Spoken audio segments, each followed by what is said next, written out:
Hello guys, welcome to the new study planet, a place of study materials.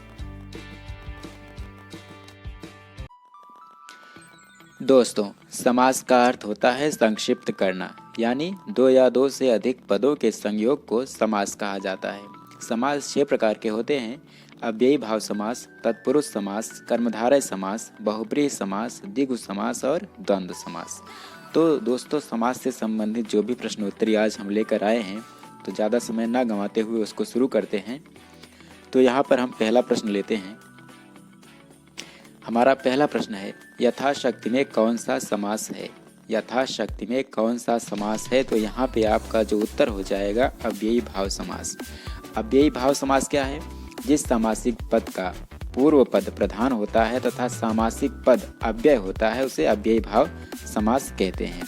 तो हम अगला प्रश्न लेते हैं। गुण युक्त में कौन सा समास है?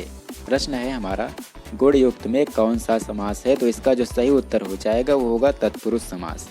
कैसे? क्योंकि यहाँ पे गुण युक्त को जब समास विग्रह करेंगे तो कारक चिन्ह विभक्ति दिखाई देता है। जैसे गुण युक्त को जब समास विग्रह करेंगे तो आएगा गुण से युक्त। आप जानते हैं जहाँ पे कारक या कारक संबंधित कारक चिन्ह आता है वहाँ पर तत्पुरुष समास होता है। तो अगला प्रश्न लेते हैं। त्रिकोण में कौन सा समास होगा? हमारा प्रश्न है तीसरा, त्रिकोण में कौन सा समास है? आपके ऑप्शन है तत्पुरुष समास, कर्मधारय समास, द्विगु समास और अव्ययी भाव समास। इसका जो सही उत्तर हो जाएगा द्विगु समास। कैसे? क्योंकि आप सब जानते हैं जिस सामासिक पद का पहला पद संख्यावाची है वह द्विगु समास कहलाता है। ठीक है, आगे चलते हैं। हमारा अगला प्रश्न है, पाप पुण्य में कौन सा समास है? पाप पुण्य में कौन सा समास है? ऑप्शन है द्विगु समास, कर्मधारय समास, बहुब्रीहि समास, द्वंद्व समास। हमारा जो सही उत्तर हो जाएगा वो द्वंद्व समास। क्योंकि जब पाप पुण्य को समास विग्रह करेंगे तो आएगा पाप और पुण्य। याद रखिए, द्वंद्व समास में जब समास विग्रह करेंगे तो बीच में और या फिर या आता है। ठीक है। हमारा पांचवा प्रश्न है, महाकाव्य में कौन सा समास है? महाकाव्य में कौन सा समास है? ऑप्शन है अव्ययी भाव समास, कर्मधारय समास, द्विगु समास या फिर तत्पुरुष समास। यहाँ पर आपका जो सही उत्तर हो जाएगा कर्मधारय समास। कर्मधारय समास क्या होता है? जिस समास के समस्त पद प्रधान होते हैं तथा विशेष विशेषण भाव को प्राप्त होते हैं। ठीक है, अब चलते हैं अगले प्रश्न की ओर। हमारा अगला प्रश्न है, देशभक्ति में कौन सा तत्पुरुष समास है? देशभक्ति में कौन सा तत्पुरुष समास है? ऑप्शन है कर्म तत्पुरुष, संप्रदान तत्पुरुष, अधिकरण तत्पुरुष या फिर करण तत्पुरुष। इसका जो सही उत्तर हो जाएगा संप्रदान तत्पुरुष। क्यों? क्योंकि जब आप देशभक्ति का समास विग्रह करेंगे तो बीच में आएगा के लिए, यानी देश के लिए भक्ति, और जो के लिए कारक चिन्ह होता है वो संप्रदान कारक का चिन्ह होता है। ठीक है, अब अगले प्रश्न की तरफ चलते हैं। 7वां प्रश्न है, गंगा जल में कौन सा तत्पुरुष समास होगा? गंगा जल में कौन सा तत्पुरुष समास होगा? उदाहरण है अधिकरण, संप्रदान, संबंध या फिर कर्म। यहाँ पे जो सही उत्तर हो जाएगा संबंध तत्पुरुष। कैसे होगा? जब आप गंगा जल का समास विग्रह करेंगे तो आएगा गंगा का जल, और आप जानते हैं संबंध कारक में जब जो कारक चिन्ह होता है वो होता है का, के, की, ये सब होते हैं। ठीक है, तो अगले प्रश्न की तरफ चलते हैं। आज कल में कौन सा समास होना चाहिए? आज कल में कौन सा समास होना चाहिए? ऑप्शन है द्वंद्व समास, बहुब्रीहि समास, कर्मधारय समास या फिर तत्पुरुष समास। इसका जो सही उत्तर हो जाएगा वो हो जाएगा द्वंद्व समास। जैसे दिन रात, माता पिता, आजकल। यहाँ पे जब समास विग्रह करेंगे आजकल का तो आएगा आज और कल। ठीक है, तो अगला प्रश्न लेते हैं। किस समास का पहला पद प्रधान होता है? किस समास का पहला पद प्रधान होता है? कर्मधारय समास, तत्पुरुष समास, अव्ययी भाव समास, बहुब्रीहि समास। तो इसका जो सही उत्तर हो जाएगा अव्ययी भाव समास। अगला प्रश्न है, किस समास के सभी पद प्रधान होते हैं? किस समास के सभी पद प्रधान होते हैं? ऑप्शन है द्विगु समास, द्वंद्व समास, कर्मधारय समास या फिर तत्पुरुष समास। तो इसका जो सही उत्तर हो जाएगा बी, द्वंद्व समास, क्योंकि द्वंद्व समास में दोनों पद प्रधान होते हैं। उदाहरण के लिए जैसे माता पिता, दिन रात, अन्न जल, इस तरह से। ठीक है, तो अगला प्रश्न है, किस समास का पहला पद संख्यावाची होता है? किस समास का पहला पद संख्यात्मक होता है? इसका ऑप्शन है बहुब्रीहि समास, कर्मधारय समास, द्विगु समास और द्वंद्व समास। इसका जो सही उत्तर हो जाएगा द्विगु समास है। ठीक है, अब अगला प्रश्न है, किस समास का कोई पद प्रधान नहीं होता?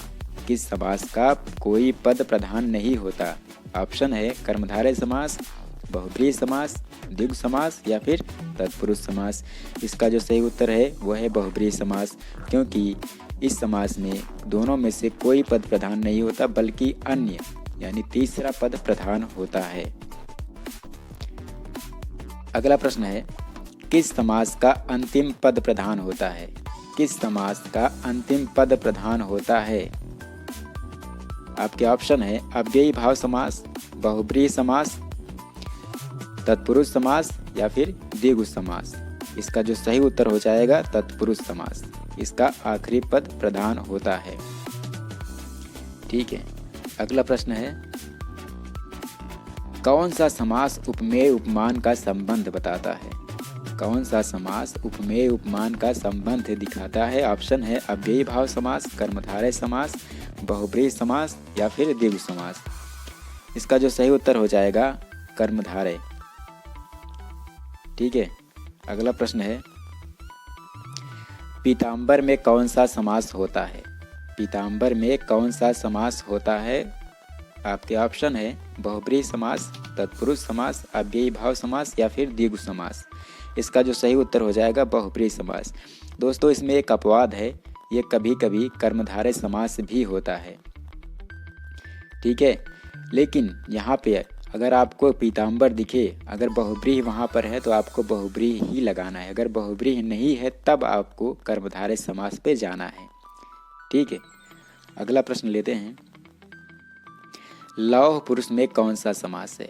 लौह पुरुष में कौन सा समास है? आपके ऑप्शन है तत्पुरुष समास, कर्मधारय समास, बहुब्रीहि समास या फिर द्वंद्व समास। बताइए इसका क्या उत्तर हो जाएगा? इसका जो सही उत्तर हो जाएगा कर्मधारय, इसका जो सही उत्तर होगा कर्मधारय समास होगा। ठीक है, अब अगला प्रश्न लेते हैं, देश सेवा, देश सेवा में कौन सा समास है?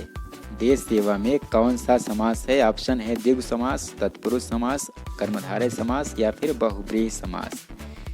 यहाँ पर जब आप देश सेवा का समास विग्रह करेंगे तो आएगा देश की सेवा। आप जानते हैं जहाँ पे कारक चिन्ह आए वहाँ पर तत्पुरुष समास ही होता है। तो इसका जो सही उत्तर हो जाएगा तत्पुरुष समास। अगला प्रश्न है, मृग नयन में कौन सा समास है? मृग नयन में कौन सा समास है? तत्पुरुष समास, अव्ययी भाव समास, बहुब्रीहि समास या फिर कर्मधारय समास। इसका जो सही जवाब हो जाएगा मृग नयन, मृग जैसे नयन। यहाँ पे उपमेय उपमान का संबंध है, इसलिए यहाँ पे कर्मधारय समास हो जाएगा।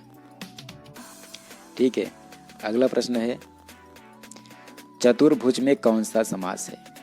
चतुर्भुज में कौन सा समास है? ऑप्शन है द्वंद्व समास, बहुब्रीहि समास, तत्पुरुष समास या फिर अव्ययी भाव समास। यहाँ पे चतुर्भुज जो होता है क्या होता है? चतुर्भुज, चार भुजाएं हैं जिसकी अर्थात भगवान विष्णु। तो यहाँ पे आपका जो सही उत्तर हो जाएगा बहुब्रीहि समास, क्योंकि दोनों पदों में से कोई भी प्रधान नहीं बल्कि तीसरा पद यानी विष्णु प्रधान है। हमारा जो आखिरी प्रश्न है 20वां प्रश्न, रसोई घर में कौन सा समास है?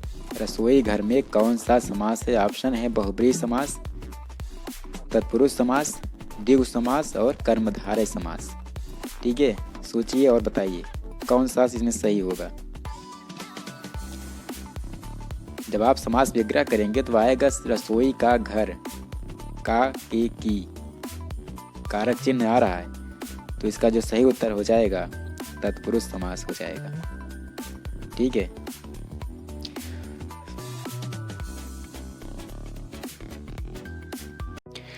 दोस्तों इस वीडियो में फ़िलहाल इतना ही। अगले वीडियो में मिलेंगे एक नए टॉपिक के साथ। अगर आप नए हैं तो हमारे चैनल को सब्सक्राइब करके बेल आइकन पर ज़रूर क्लिक करें ताकि लेटेस्ट नोटिफिकेशन आप तक पहुंचे सबसे पहले।